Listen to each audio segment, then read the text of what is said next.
Green peas കറി ഉണ്ടാക്കാം. അതിന് തലേന്നേ കുതിർത്തിയിട്ട് green peas അത് കുക്കറിൽ വെച്ച് കൊടുക്കാം. ഒരു കിഴങ്ങ് വേണമെങ്കിൽ ചേർത്താൽ മതി, ഓപ്ഷനില്ല. ഒരു സവാള,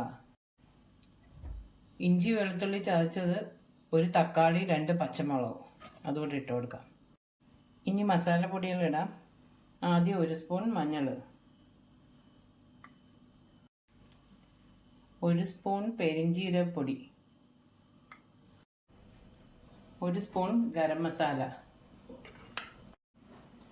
1/4 ടേബിൾ സ്പൂൺ മുളക് പൊടി, 2 ടേബിൾ സ്പൂൺ മല്ലിപ്പൊടി, ചിക്കൻ മസാല, ഉപ്പ്, കുറച്ച് വെളിച്ചെണ്ണയും കൂടെ ചേർക്കാം.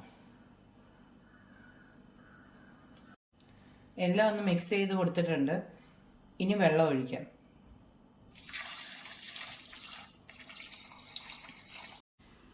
കുക്കർ അടുപ്പിൽ വെച്ചിട്ടുണ്ട്. ഇനി ഒരു 4-5 വിസിൽ കേൾക്കുന്നിടം വരെ നമുക്ക് വെയിറ്റ് ചെയ്യാം. ഗ്രീൻ പീസ് വെന്തിട്ടുണ്ട്. ഇനി തേങ്ങാപ്പാൽ ഒഴിക്കാം.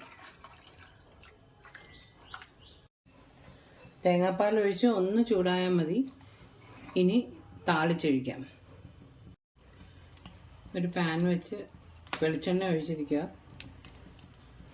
ഇനി കടുകിടാം.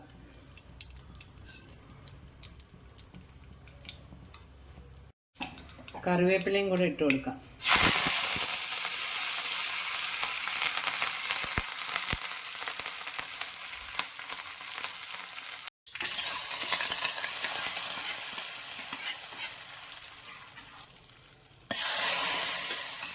ഗ്രീൻ പീസ് കറി റെഡിയായി. പെട്ടെന്ന് ഉണ്ടാക്കാം. ഉള്ളി വഴറ്റിയും എടുക്കുകയൊന്നും വേണ്ട.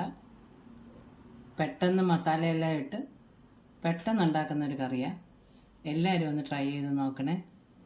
എല്ലാവരും എൻ്റെ ചാനലൊന്ന് സബ്സ്ക്രൈബ് ചെയ്ത് സപ്പോർട്ട് ചെയ്യണേ.